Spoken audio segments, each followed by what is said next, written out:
제발 개별 공시지가 좀 올려달라고 하지 마세요.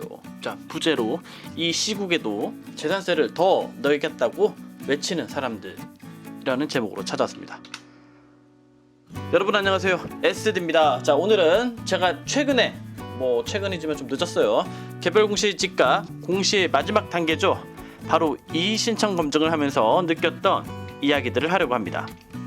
자, 그럼 먼저 개별 공시지가는 무엇일까요? 자, 여러분, 대한민국에는 엄청나게 많은 땅들이 있습니다. 많이 있죠. 자, 이는 하나하나에 지번이 붙어 있는데요. 자, 신사동 몇 번지, 서낭리 몇 번지라고 말하는 이런 것들이 바로 지번입니다. 자, 이렇게 지번 단위의 땅을 필지라고 하는데요. 이렇게 수많은 필지에는 각각의 개별적 특성이 반영된 가격들이 들어가 있습니다. 예, 들어가 있어요. 자, 보통 토지대장이나 부동산 공시 가격 확인 사이트에서 확인이 가능해요. 자, 토지의 자연적 특성 중 하나인 개별성으로 인해서 시장 가격 100%의 가격을 내기는 어렵습니다. 그래서 개별 공시지가라고 하는 상대적이 핵심이에요. 상대적으로 객관화된 가격을 산정하게 되어 있습니다. 자, 제가 늘 강조하는 게 뭐였죠? 자, 바로 근거법이죠. 법에 의합니다. 자, 개별 공시지가는 부동산 가격 공시에 관한 법률, 자, 우리 세계에서는 부공법이라고 해요. 이러한 법을 근거로 하고 있습니다. 자, 궁금하시면 찾아보시면 됩니다. 자, 그럼 개별 공시지가는 어떻게 산정할까요? 자, 개별 공시지가는 각 지자체에서 표준지 공시지가를 기준으로 산정을 합니다. 자, 국토교통부 장관 이름으로 평가한 표준지는 감정평가사, 저 같은 감정평가사가 그 실무를 담당하고 있죠. 자, 표준지는 평가의 개념입니다. 그래서 한 필지 한 필지 평가사들이 다 평가를 한 가격입니다. 반면 개별 공시지가는 지방자치단체 중 양산시 예입니다. 양산시 담양군, 서초구 같은 단위의 시군구가 담당을 하는 거죠.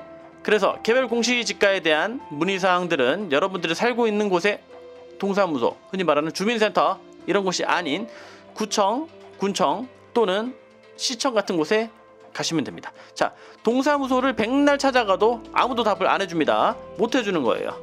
자, 또 부산시청이나 서울특별시청 이런 곳 찾아가도 번지수를 잘못 찾은 거예요. 자, 부산에는 해운대구청, 수영구청, 남구청 이런 데 찾아가는 겁니다. 서울도 강남구청 이런 데 찾아가시는 거예요. 자, 표준지 공시지가는 개별 공시지가를 산정하는 것에 대한 샘플이 될 수 있어요. 그래서 감정평가사들이 평가를 한다고 했죠. 그리고 국토교통부 장관 이름으로 공시를 한다고 했죠.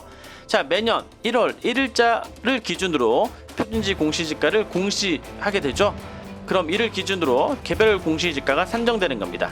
그래서 1년에 한 번씩 매년 바뀌게 되어 있어요. 자, 그럼 이 가격이 절대적인 시가, 흔히 말하는 시세 가격이냐 하는 의문이 들 수 있어요. 자, 방금 전에 말씀드렸듯이 그렇지 않습니다. 여러분들 그게 시가라면 여러분 깜짝 놀라요. 내 땅 가격이 이렇게 낮아? 이렇게 생각할 수 있는 거죠. 이는 대부분 시세보다 낮게 산정되어 있습니다. 자, 중요한 건 다른 토지와의 옆 토지와의 주변 토지와의 균형성인 거죠. 자, 정책적으로 시세의 일정 수준 정도로 개별 공시지가가 산정됩니다. 자, 개별 공시지가는 평가가 아닌 산정이에요. 평가랑 산정은 또 거의 비슷한 거 아니야 하지만 다른 느낌입니다. 저희 세계에서는. 자, 지자체에서 공무원이 하는 업무 영역이라서 모든 필지를 한 땀 한 땀 평가하는 방식이 아니에요. 표준지 공시지가에 개별 필지를 매칭을 하고요. 그러면 프로그램 컴퓨터에 의해서 자동으로 가격 비준표에 의한 비교 요인치가 비교를 하게 돼요. 그러면서 자동으로 산정되는 방식입니다. 이걸 공무원들이 다 하면 공무원 전 구청 직원이 다 이거 하고 있어야 돼요. 1년 내내. 자, 그래서 감정평가사들이 정치하게 평가하는 가격과는 또 차이가 나게 되어 있습니다. 만약에 비교할 수준이 한 100 정도라면 평가 시에 개별 공시지가 산정에는 한 50 정도? 느낌상 한 50 정도의 비교 치밀함이 반영된다고 이해하시면 되겠습니다. 그렇기 때문에 시세 100%를 반영하는 공시지가는 좀 더 엄청난 대량 산정 기법이 발전되지 않는 한 쉽지 않다고 보시면 되겠습니다. 그래도 예전보다는 시세 반영률이 점차 많이 높아지고 있는 것이 현실입니다. 자, 상대적으로 내 땅이 옆에 땅보다 좋아 보일 수 있고 실제로 또 그렇게 될 수 있고 그렇게 거래도 돼요. 하지만 비준표 적용을 통한 간략한 산정이기에 아주 치밀한 반영은 힘들다고 보시면 됩니다. 그럼 개별 공시지가는 과연 높으면 좋은 건가요? 하고 정말 많이들 여쭈어 보십니다. 저한테 물어보신다면 제 대답은 NO입니다. NO. 너무 단호한가요? 그래도 NO입니다. NO. 자, 개별 공시지가가 생긴 가장 큰 목적은 바로 과세입니다. 과세. 자, 과세요. 과세. 세금 기준. 세금, 특히 보유세인 재산세를 산출하려면 과세 표준이라는 게 필요합니다. 그런데 우리가 자동차세 내죠. 자동차세처럼 상금액에서 일정 감가를 통해, 그리고 배기량 통해서 그렇게 간단하게 한다면 얼마나 쉬울까요? 하지만 부동산은 결코 그리 간단하지 않습니다. 그래서 이렇게 복잡해 보이는 제도가 생긴 겁니다. 개별 공시지가가 높아지면 의료보험 지역가입자, 직장 말고 지역가입자의 경우 보험료도 높아집니다. 개별 공시지가가 높아지면 뭔가 공적인 곳에서 내 토지의 가격을 높여준 것 같은 그런 인정받는 느낌 있죠. 그런 기분이 들어서 좋을 수 있습니다. 하지만 그게 답니다. 다시 한번 말씀드리지만 잠시 기분 좋은 그런 느낌입니다. 그래서 대부분 개별 공시지가에 관한 밀어는 코로나 때문에 나 너무 힘들어, 경기가 안 좋아서 나 힘들어, 땅을 팔려고 내놓는데 정말 안 팔려, 대부분 비싸게 내놨죠. 안 팔린다는 이유 등으로 개별 공시지가를 낮추어 달라고 하는 민원이 대부분입니다. 그런데 이렇게 보유세가 높아짐에도 불구하고 세금을 더 내겠다며 개별 공시지가를 높여달라고 하시는 분들이 생각보다 정말 많이 있습니다. 도대체 왜 그럴까요? 거의 100% 보상과 관련되어 있습니다. 자, 그리고 도시지역의 경우 재개발 부지에 있는 분들이 대부분입니다. 자, 보상평가나 재개발 지역의 종전평가나 청산평가에서 높게 평가받고 싶은 마음 때문이죠. 간혹 농지의 경우 농지연금이나 농지임대차에 있어서 개별 공시지가가 이용되어 농지의 개별 공시지가를 높이길 희망하는 분들이 있어요. 근데 이거 아시고 하시는 분들은 또 없어요. 대부분. 자, 하지만 소유자 등이 희망하는 경우에는 일정의 감정평가 수수료를 내면 시가의 100%를 반영하는 감정평가를 통해서 농지연금 등의 가액을 정할 수 있습니다. 굳이 재산세를 높여가면서까지 공시지가를 높여놓으려는 이유는 대부분 보상 관련입니다. 그럼 실제로 보상평가 시에 개별 공시지가의 몇 배, 1.3배, 1.4배 이런 식으로 평가가 될까요?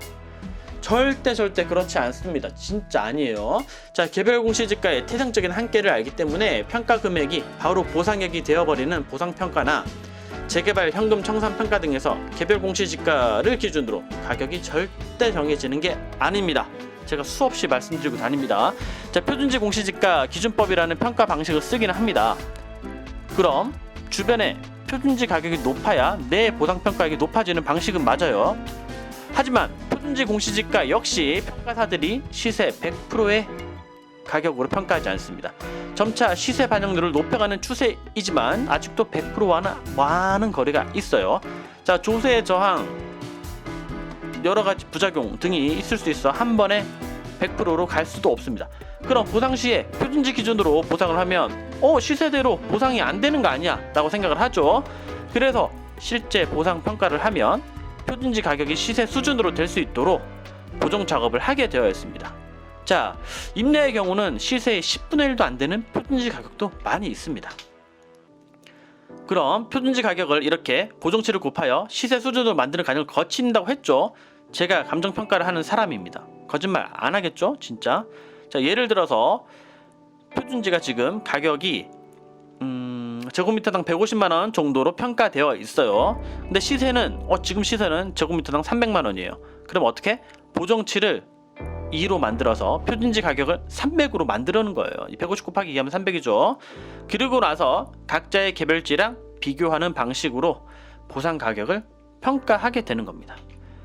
그리고 재개발의 종전 가격도 보상 방식을 준용하여 평가를 합니다.